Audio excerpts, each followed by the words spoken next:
धर्म अनोखी के लिए घास लेकर आ जाता है। उसे देख अनोखी बहुत खुश हो जाती है। आ गए धर्म तुम, शुक्र है, मुझे बहुत भूख भी लग रही थी। हाँ हाँ, मुझे पता है, तभी तो मैं आ गया। अब जल्दी से खा लो। अनोखी जल्दी से घास खा लेती है। फिर थोड़े दिनों में अनोखी एक प्यारे से बछड़े को जन्म देती है, जिसका नाम दोनों मिलकर चुलबुल रखते हैं। धर्म अपने बच्चे के लिए बहुत खुश था, इसीलिए वो अनोखी और चुलबुल से कहता है, अनोखी, जब तक हमारा बच्चा थोड़ा बड़ा न हो जाए तब तक तुम्हें यहाँ से बाहर नहीं निकलना। बस थोड़े दिनों की बात है, उसके बाद सब ठीक हो जाएगा। तब तक मैं तुम्हारे खाने पीने का खुद ध्यान रखूंगा। ये मैं सब इसलिए कर रहा हूँ क्योंकि तुम भी चुलबुल को लेकर घास चरने चली तो चुलबुल का सबके साथ साथ चलना बहुत मुश्किल होगा। वो अभी बहुत छोटा है, सबके मुकाबले तेजी से नहीं चल पाएगा। मैं नहीं चाहता उस पे उस दुष्ट बाघ की नजर पड़े। अनोखी धर्म की बात मान के घर पे ही रुकती है और धर्म रोज की ही तरह खुद दिन में कम चारा खाता और शाम को अनोखी के लिए खूब सारा चारा लेकर जाता। अनोखी अब पहले की तरह घर पे अकेली नहीं होती, उसके साथ उसका बच्चा भी था, इसीलिए पूरा दिन बच्चे के साथ व्यस्त रहती, उसी की देखभाल करती और दूध पिलाती। ऐसे ही सब ठीक ठाक चल रहा था कि एक दिन चुलबुल माँ से कहता है, माँ, सब बाहर जाते हैं, बाबा भी बाहर जाते हैं, पर मैं और आप बस एक ही जगह में बंद क्यों रहते हैं? मुझे भी बाहर जाने का मन है। चलो ना माँ, मुझे थोड़ा बाहर घूमना है, बहुत मन हो रहा है। हाँ बेटा, मन तो मेरा भी बहुत हो रहा है। काफी समय से मैं भी बाहर नहीं गई हूँ। पर तुम्हें पता है, इस जंगल में एक दुष्ट बाघ रहता है। वो हमें कोई नुकसान न पहुँचाए, इसलिए तुम्हारे बाबा ने मना कर रखा है हमें घर से बाहर जाना। और तुम अभी बहुत छोटे हो ना बेटा, बड़ों के मुकाबले चल नहीं पाओगे।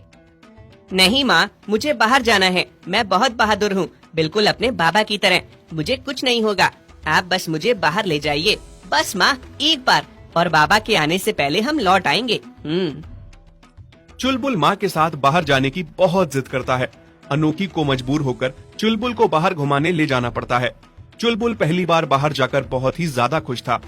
माँ, कितना अच्छा है बाहर का नजारा। आप कितनी अच्छी हो माँ, मुझे बाहर घुमाने लाई। हाँ बेटा, अब तो तुम खुश हो ना। चलो अब जल्दी घर जाते हैं, तुम्हारे बाबा के घर आने से पहले। तुम्हारे बाबा को पता चल गया तो बहुत नाराज होंगे।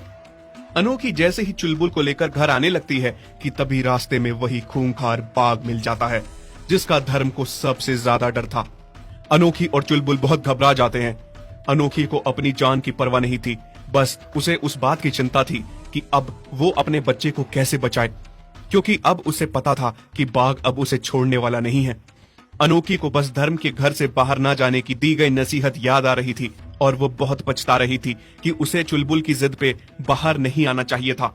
वही दूसरी तरफ धर्म जब शाम को अपनी पत्नी और बच्चे के लिए खाना लेकर घर पहुंचता है तो वो अनोखी और चुलबुल को नहीं पाता। वो बहुत चिंतित हो जाता है। आखिर कहाँ गए होंगे अनोखी और चुलबुल? भगवान, दोनों पे अपनी कृपा बनाए रखना। चिंता में धर्म वहाँ से अनोखी और अपने बच्चे को ढूंढने निकलता है। दूसरी तरफ बाघ की खुशी का कोई ठिकाना नहीं था कि आज उसे बढ़िया भोजन मिल गया है। बहुत खुश हूँ आज मैं। दो शिकार मुझे एक साथ मिले और भूख के मारे तो पेट में चूहे दौड़ रहे थे। तुम हमें छोड़ दो, हमें जाने दो, मेहरबानी करो, तुम्हारे भी तो बीवी बच्चे होंगे। चलो ठीक है, वैसे तो मैं किसी पे कभी तरस नहीं खाता, लेकिन बीवी बच्चे का सुन के मैं ये जरूर कर सकता हूँ।